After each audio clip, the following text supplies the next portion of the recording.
Elsa, Anna, Christophe, Olaf et le reine Sven, c'est-à-dire tous les amis d'Arendelle, sont partis à la découverte des trolls, les mystérieuses créatures du Nord. L'un d'eux, Little Rock, accourt pour leur souhaiter la bienvenue et leur montre avec fierté ses magnifiques cristaux. Il les a gagnés en démontrant ses capacités.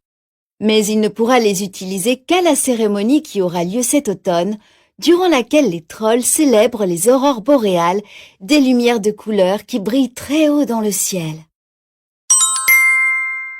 Hélas, le petit Little Rock ne peut pas participer à la cérémonie, car l'un de ses cristaux ne brille pas. C'est son cristal de pistache. Soudain, Little Rock se rend compte que Grand-Pa Bi, le sage dirigeant des trolls, a disparu. Et tous ses amis aussi. Ces derniers sont partis à la recherche d'un lieu adapté pour la cérémonie. « Pourquoi ne pas suivre leur piste ?» suggère Christophe. « Comme ça, tu pourras mériter ton cristal. » Les sourcils froncés de Little Rock laissent place à un grand sourire. « Suivre leur piste, vraiment? Avec vous tous? Oui !» répond-il ému. « Tu les trouveras comme un vrai pisteur et comme ça, ton cristal brillera. » l'encourage Christophe. Little Rock accepte le défi. Il va y mettre tout son cœur, c'est sûr. Enveloppés dans de chaudes couvertures de mousse, les amis se mettent en route. Little Rock fait de son mieux. Il analyse attentivement les empreintes, les renifle et... « Je crois que c'est Grand-Pa Bi !» s'exclame-t-il. Mais il se trompe. En réalité, ce sont les empreintes de Sven qui vient de passer par là. Peu après, Little Rock a un petit accident. Il marche sur une fine couche de glace qui est sur le point de se fendre. Christophe et Anna arrivent juste à temps pour éviter que le jeune troll ne tombe à l'eau. Les recherches continuent. « Grand-Pa Bi est passé par ici !» dit Little Rock en ramassant avec empressement une branche cassée. Mais malheureusement, il se trompe à nouveau. La branche appartient à Olaf. « Mon bras !» crie celui-ci. « Je me demandais où vous avez bien pu le laisser. Il est tombé il y a un moment quand j'essayais de chasser un insecte sur mon visage, » explique-t-il. Comme on le sait bien, Olaf sème souvent des morceaux de son corps en route. Mais attendez un peu, il y a d'autres traces sur le sol. C'est forcément Grand-Pa Bi. Le troll suit les empreintes qui le mènent jusqu'à un rocher.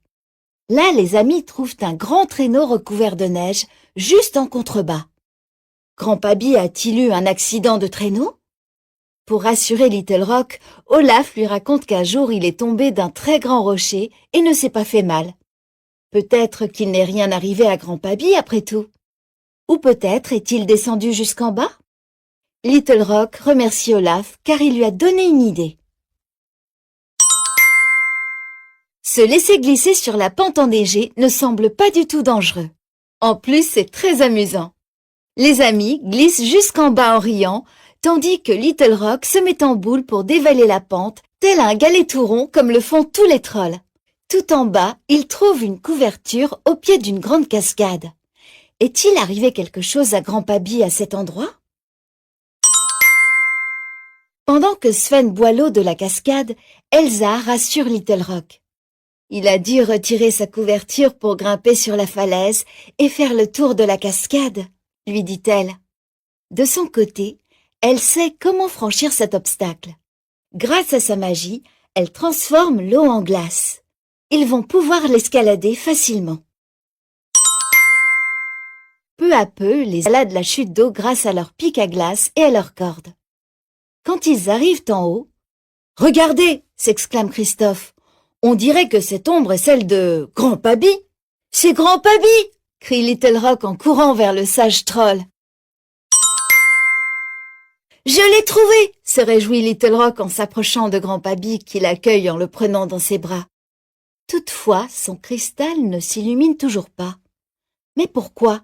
« C'est évident !» soupire le jeune troll. « Le cristal ne brille pas car sans l'aide de mes amis, je ne t'aurais jamais retrouvé, Grand-Pa Bi.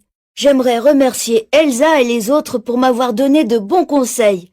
Ils m'ont encouragé et m'ont évité bien des soucis. » Grand-Pa Bi se réjouit de l'entendre parler ainsi. Tu as bien raison de remercier tes amis, lui dit-il. Tu as découvert ce qu'il faut pour être un bon pisteur, car seul un bon pisteur sait qu'il a besoin de l'aide de ses amis. Regarde ton cristal. À ce moment, le cristal se met à briller. Little Rock a réussi. Ses amis l'entourent pour le féliciter. La cérémonie d'automne peut commencer. Tous les trolls lèvent leurs cristaux vers le ciel et les pierres magiques reflètent les couleurs des aurores boréales plus belles que jamais. C'est un véritable spectacle qui s'offre à eux et ils a le rend encore plus impressionnant. Dans un mouvement de bras, elle crée un flocon de neige géant et éclatant qui illumine tout le ciel. De retour dans la vallée, les trolls sont très contents. La cérémonie a été un succès. Les aurores boréales brillent plus intensément que jamais. Ils se souviendront longtemps de ce jour.